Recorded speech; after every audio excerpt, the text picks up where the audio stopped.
Every family has one. The relative who shows up to Thanksgiving in clothes that look a decade old, who never chips in extra for the group gift, who deflects any question about work with a joke and a subject change. Every family gathering has its own version of this dynamic, a set of quiet assumptions about who's doing well and who isn't, rarely spoken directly and almost never actually checked against reality. In my family, that was Uncle Gene, and for 26 years, every single one of us, including me, quietly assumed he was broke.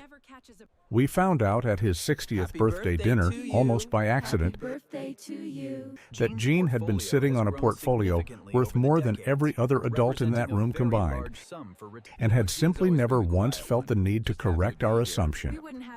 I want to tell you what actually happened that night, because the reason Gene stayed quiet for 26 years turns out to be far more interesting and far more useful than the number itself. Gene worked as a mid-level manager at a regional utility company for 31 years, a job my family discussed the way you discuss something mildly disappointing you're too polite to mention directly. He drove a truck that was, generously, 20 years old by the time of that birthday dinner, patched with the kind of primer gray paint that announces itself as temporary and then stays for a decade.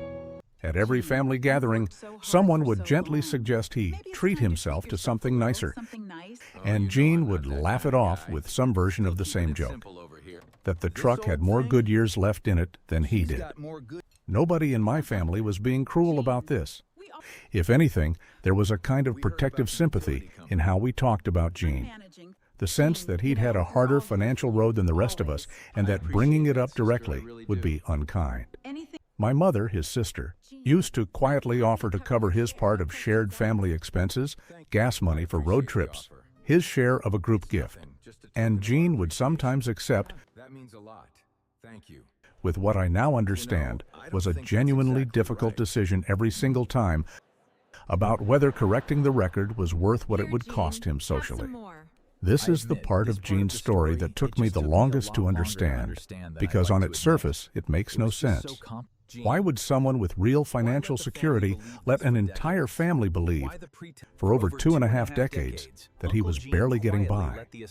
Gene explained it to me directly, finally, a few months after that birthday dinner, and it came down to something he called the tax on being known to have money, a phrase he'd clearly thought about for a long time before he ever said it out loud to anyone.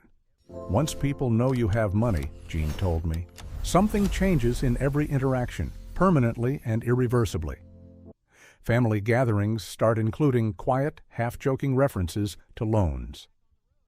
Distant cousins resurface around the holidays with unusually specific stories about hardship. Every gift you give gets evaluated against what you could have given, rather than what you chose to give. Gene had watched it happen to a coworker who'd won a modest amount in an office lottery pool, and had decided, watching the fallout over the following year, that he wanted no part of that particular tax, ever, at any bracket. There was one year when Gene was around 35 that nearly broke his own rule. A cousin, going through a genuinely difficult stretch, asked him directly for a loan to cover a mortgage payment, and Gene, who by then already had a meaningful amount saved, sat with the request for almost a week before answering. He told me he wanted to say yes immediately, and the money itself wouldn't have been the problem. What worried him was the precedent, the quiet understanding that would form the moment one loan became known, that Gene was someone the family could turn to, an understanding that would never fully go away once it existed. He ended up lending a smaller amount than requested, structured deliberately as a one-time gift rather than a loan, specifically so there would be no ongoing relationship to manage, no repayment schedule that could turn into future tension. It worked in the sense that the cousin never asked again and never mentioned it to anyone else in the family. But Gene told me that week of deciding taught him more about the actual cost of being known to have money than anything he'd read in a finance book. And it's the reason the wall around his finances got, if anything, a little higher after that. Gene started investing at 26, the year he started at the utility company. contributing a small, fixed percentage of every paycheck into his retirement account without ever increasing it in any dramatic way, even as his salary grew modestly over 3 decades.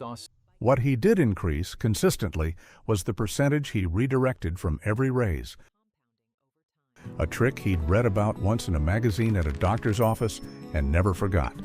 Instead of letting a raise expand his lifestyle, he split it, banking most of the increase and letting only a small fraction actually change what he spent.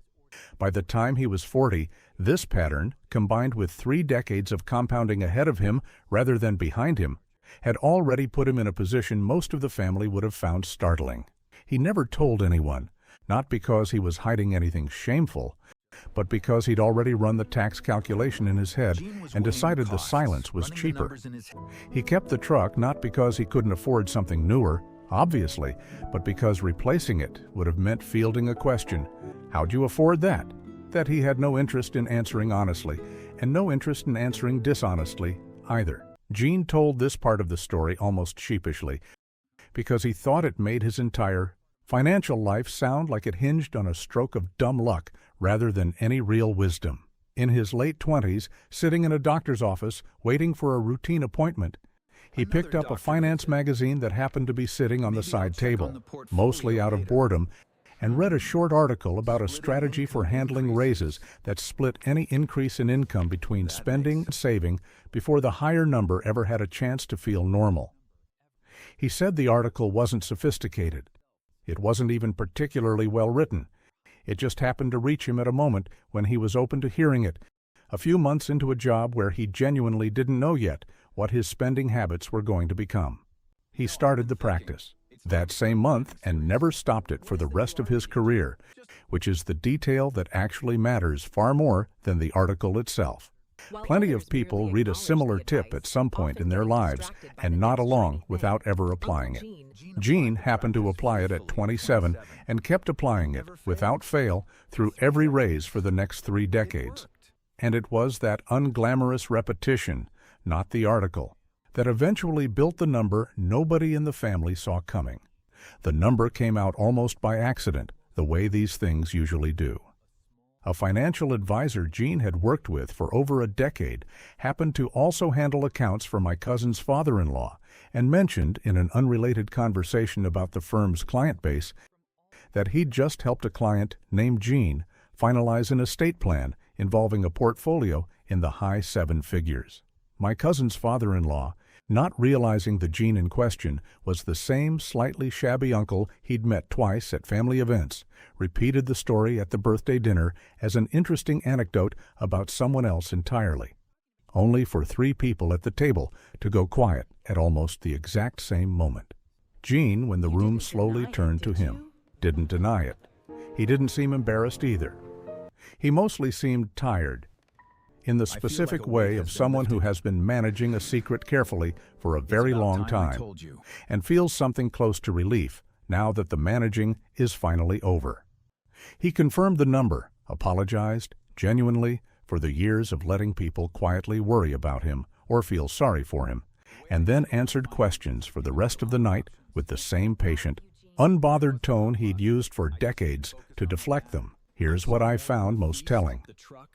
Gene kept the truck. He didn't buy a new one after the secret came out. Didn't feel any need to finally live like what he'd apparently been worth for years. The truck had never been about hiding poverty. It had been a decision made decades earlier, for reasons that had nothing to do with what other people would think. And the fact that people now knew the truth about his finances didn't change what the truck was actually for. What did change was smaller, and in some ways, sadder. A few relatives, my mother told me, never quite recovered their old ease around Gene. The comfortable pity replaced by something more complicated, a kind of retroactive embarrassment about years of quietly covering his gas money that he'd apparently never needed. Gene told me he'd expected that exact reaction, and that it was the entire reason he'd stayed quiet for 26 years in the first place. My mother, in particular, took it hardest, in a way that surprised everyone, including Gene.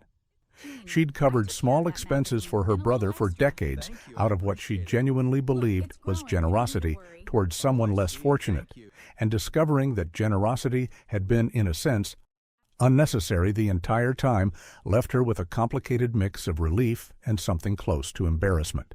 Jean told her, more than once since that dinner, that her offers had never once felt like pity to him, only kindness, and that the fact he didn't need the money never made the gesture behind it any less real. I don't know if she's fully believed him yet.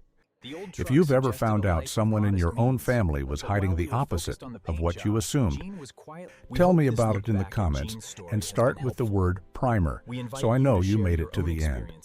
Because Jean told me one more thing that night about the exact year he almost broke his silence and changed his mind at the last minute. And why? That story is next.